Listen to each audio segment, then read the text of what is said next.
Hello, everyone, and welcome to Really Old Movies. I'm your host, Harrison Scullin, and today I'll be discussing The Dogs of New York from 1928. And so now, let me show you the critic list description. A blue-collar worker on New York's depressed waterfront finds his life changed after he saves a woman attempting suicide. Alright, so let me share my thoughts on the plot. The plot, I gave it a 5 out of 5. I thought it was a really good and really interesting story of a more brutish character who learns that there are some things in life that are more important than money and booze. But also, I also love that she isn't perfect either. In fact, they're both kind of perfect for each other because of how kind of dysfunctional they are, and yet together they work really, really well. And especially by the end, right, where she's arrested for stealing the clothes, even though he's the one who stole them. And he swims all the way back to her, jumping off the ship, and he goes to jail and all that. It's just a really beautiful moment. It kind of shows the disparity some people are living through in poverty and whatnot. And it was just a really interesting, really entertaining film, but also really heartfelt. Even if these characters are definitely not your typical romantic characters. So I gave the plot a 5 out of 5. Alright, the acting. 5 out of 5. I thought George Bancroft and Betty Compson were fantastic. He was really good as the brute. No nonsense, gets what he wants kind of thing. And she was good as pretty much a femme fatale, because she also gets whatever she wants. Again, they were perfect for each other in their dysfunctional way. And I just thought they were really good acting-wise. There was also some other great background actors that were great too. All the characters in the bar and on the ship, right? You believed that they were dysfunctional, like the other couple that they were kind of with the whole time. I believe it was his boss and his boss's wife. They're just totally dysfunctional too. But they hate each other. In this instance, these guys kind of like each other. Although they get married like really quickly. It's kind of wild, but overall, the acting is fantastic. 5 out of 5. Alright, set design.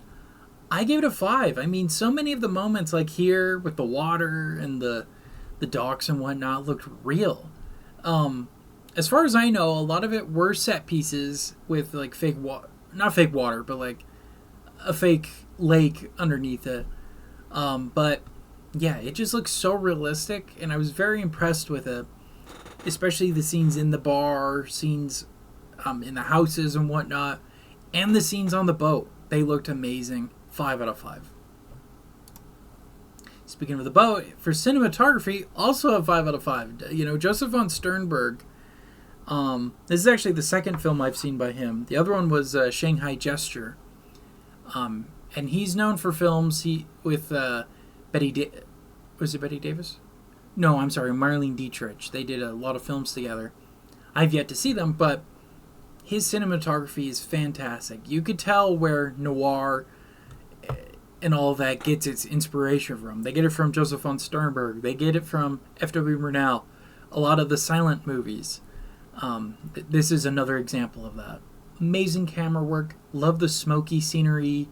It really feels like we're on a boat, and the scenes on the dock, we feel like we're on a dock. We're really there. Very impressive. 5 out of 5. Alright, so the music. The version I saw was the Criterion version, I believe it was, on YouTube. And amazing score. Very good. Fit every scene. It didn't feel like a random track that was put on it. It felt like it really fit in with the moments and whatnot within the movie. I was very impressed with it. 5 out of 5. Okay, so overall, that brings my score to a 5 out of 5, which is 100% on critic list. So now let me break down the score. Graphic language, none. Violence, there's some punching and a murder occurs, but it's off camera. Nudity, sexual content, none. There's just kissing. And a lot of innuendos, but very, very tame.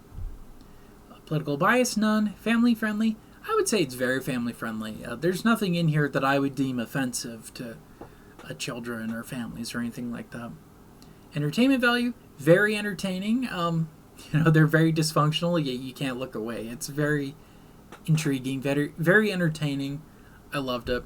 So overall, would I recommend this movie? Absolutely. This is a fantastic silent film, a great one to start with if you've never seen one.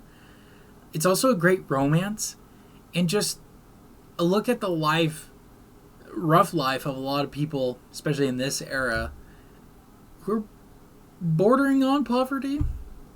And, just the craziness of living near the docks and the boats and whatnot, and just kind of the grime that a lot of these people are dealing with.